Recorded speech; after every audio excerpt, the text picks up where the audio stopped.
And I'm joined in the studio by Taiwan Digital Diplomacy founder chia-you.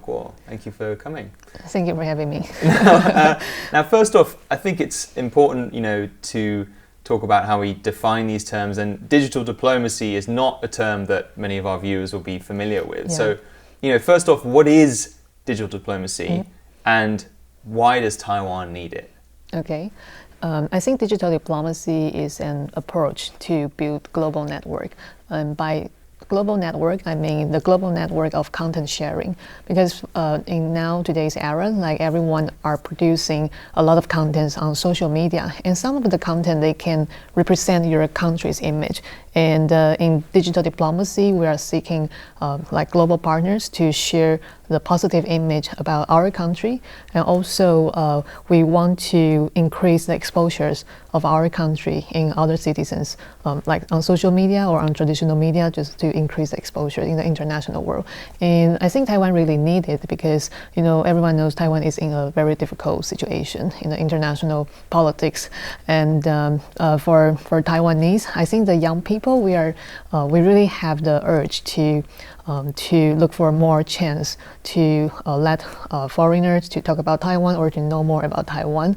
But like maybe in other countries they are not so urgent because diplomacy in other countries are in a normal situation. But for Taiwanese, because we're in this kind of situation, so we have to find a more flexible and a more efficient way to promote our image in the international world. A lot of people drawing parallels between kind of Ukraine and Taiwan at this time. I mean, it's countless articles about that. Has what you do changed since the Ukraine war began? I think the atmosphere in Taiwan has changed a lot after the Ukraine war, because you can see that many government sectors start to discuss about maybe we should do military exercise, or maybe we should increase the awareness of Taiwanese civil society about how to defend on internet or how to defend physically.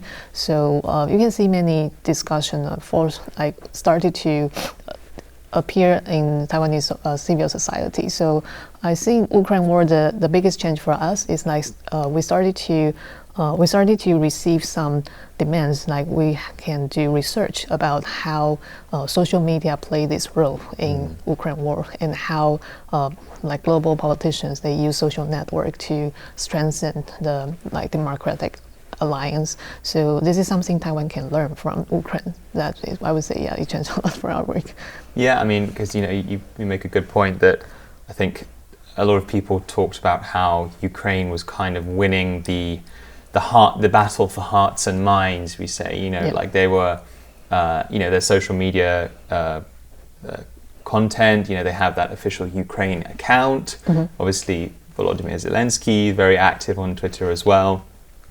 I mean, how has that changed? I mean, what specific lessons do you think that we can draw from that, or that Taiwan can draw from that?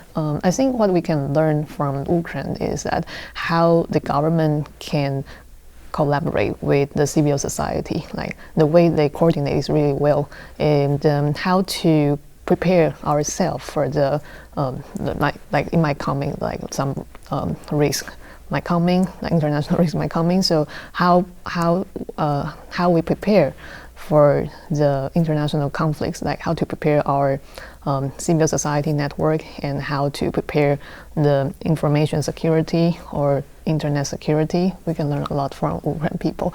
And I usually, and I also see that Ukraine people, they are very willing to share their experience online.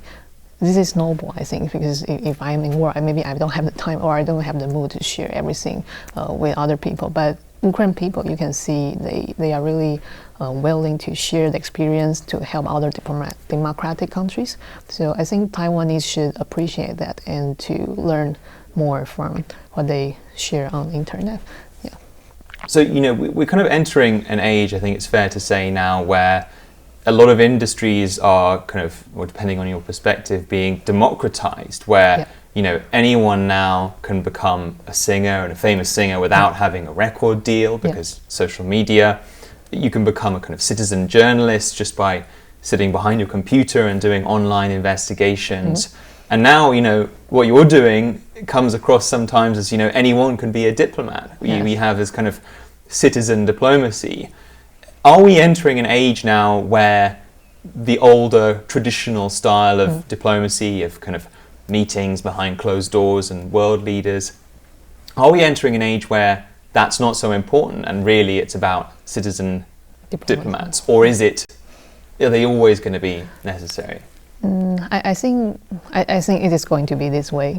You're right, and in now today, like everyone can be your diplomat of your country because you are the channel of your country on social media, or maybe you just know some foreign friends. You are the channel of your country. So I think in the future, diplomacy would be like, everyone can be the diplomats because you are a part of the channel and you are also a part of global network. And so for you going forward, what are the next steps for Taiwan Digital Diplomacy Association?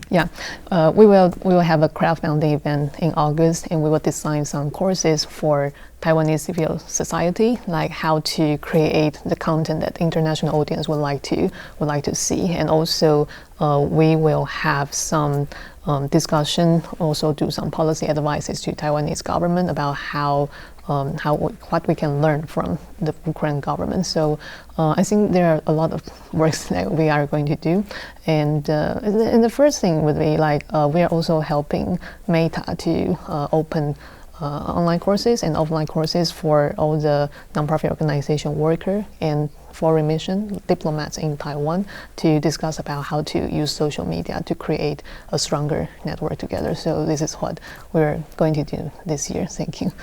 Brilliant. Chia-you, thank you so much for joining me.